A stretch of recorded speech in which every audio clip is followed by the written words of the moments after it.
নমস্কার, দেখছেন কলকাতা টিভি। আপনাদের সঙ্গে রয়েছে আমি ঋষিকেশ। বিজেপির তরুণতম সাংসদদের মধ্যে অন্যতম তেজস্বী সূর্যা। তো এহেন সাংসদের মুখে হঠাৎ করেই সিজেপির প্রশংসা বা ককরোচ জনতা পার্টির প্রশংসায় পঞ্চমুখ তেজস্বী সূর্য। তার কারণটা কি?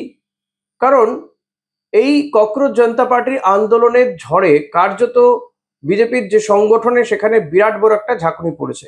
একদিকে যেমন কেন্দ্রীয় শিক্ষামন্ত্রী পদ থেকে পদত্যাগ করতে বাধ্য হয়েছেন ধর্মেন্দ্র প্রধান, ঠিক তেমনি সংগঠনেও বিস্তর রদবদল হয়েছে বিজেপির। জেনজি আন্দোলনের জেরে সেখানেও কিন্তু জেনজিদের মুখ বা তাদের প্রতিনিধিদের গুরুত্ব দেওয়া হয়েছে বিজেপির সংগঠনে। আর এই যে ঝাঁকুনি, সেই ঝাঁকুনিতেই কিন্তু ভারতীয় জনতা যুব মোর্চার জাতীয় সভাপতি পদ থেকে সরিয়ে দেওয়া হয়েছে বা বিতাড়িত করা হয়েছে তেজস্বী সূর্যকে। তো তার মুখে হঠাৎ করেই এই ককরোচ জনতা পার্টির প্রশংসা কেন? একটি অনুষ্ঠানে গিয়ে তিনি বলছেন যে এই ককরোচ জনতা পার্টি দেশের যুব সমাজকে একটা প্ল্যাটফর্ম দিয়েছে, যেখানে এসে তারা প্রতিবাদ করতে পারে, আন্দোলন করতে পারছে। তাদের এই আন্দোলন প্রতিবাদকে নিঃসন্দেহে তারা সাধুবাদ জানাচ্ছেন বা তাকে স্বাগত জানাচ্ছেন তিনি। কিন্তু এই তরুণ মুখ তিনি বলতে ভুলে যাননি যে কোথাও গিয়ে কিন্তু ককরোচ জনতা পার্টির এই আন্দোলনকে তারা স্বাগত জানালেও তাদেরও কোথাও কোথাও সাবধানতা অবলম্বন করার প্রয়োজন রয়েছে, অর্থাৎ সাবধান বাণীও শুনিয়েছেন তিনি। তার পাশাপাশি তিনি বলেছেন যে তিনি যে কখনো কোনোদিন ভারতীয় জনতা যুব মোর্চার জাতীয় সভাপতি হবেন সেটা তিনি কখনো ভাবতে পারেননি। তাকে এই পদ দল দিয়েছে এবং তিনি যতদিন পেরেছেন সেই দায়িত্ব তিনি পালন করার চেষ্টা করেছেন। বিজেপির সংগঠনে একাধিক রদবদলের মধ্যে তাকেও যে বদল করে দেওয়া হয়েছে, কোথাও গিয়ে কি সেই ক্ষোভ থেকেই তিনি হঠাৎ করে ককরোচ জনতা পার্টির প্রশংসায় পঞ্চমুখ হলেন?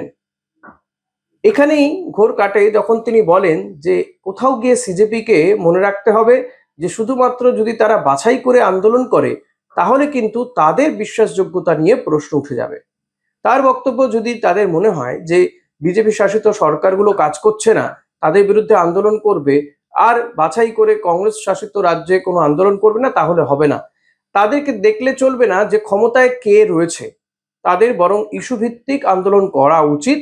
এবং যদি কোথাও তারা মনে করেন যে আন্দোলন করার প্রয়োজনীয়তা রয়েছে, যদি মনে করেন যে সরকার ঠিকভাবে কাজ করছে না, সে যে সরকারই হোক না কেন, তাদের সেটা আন্দোলন করার তারা যোগ্য এবং সেটাই করা উচিত। তাহলেই কিন্তু দেশের গণতন্ত্র সঠিক থাকবে এবং এই যে সিজেপির যে ভাবমূর্তি, সেই ভাবমূর্তিও অক্ষুণ্ণ থাকবে, কোথাও গিয়ে ক্ষুণ্ণ হবে না, তাদের বিশ্বাসযোগ্যতাও কোথাও ধাক্কা খাবে না।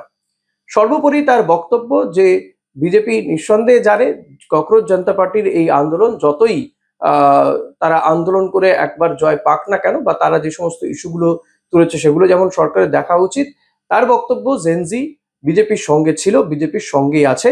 ককরোচ জনতা পার্টির আন্দোলনের জেরে কোনোভাবেই যুব সমাজ বিজেপির সঙ্গ ছাড়েনি বলেও তিনি জানিয়েছেন। ফলত এই তরুণ সাংসদের যে বক্তব্য, সেই বক্তব্যের থেকে আপাত দৃষ্টিতে যদি কোথাও গিয়ে মনেও হয় যে তিনি ককরোচ জনতা পার্টির একদিকে যেমন প্রশংসা করেছেন, পাশাপাশি তাদের বিশ্বাসযোগ্যতা যেন কোথাও গিয়ে ক্ষুণ্ণ না হয়, সেই সাবধান বাণীও শুনিয়েছেন তেজস্বী সূর্যা। এখনকার মতো এই পর্যন্তই। দেখতে থাকুন কলকাতা টিভি, রাত দিন 7।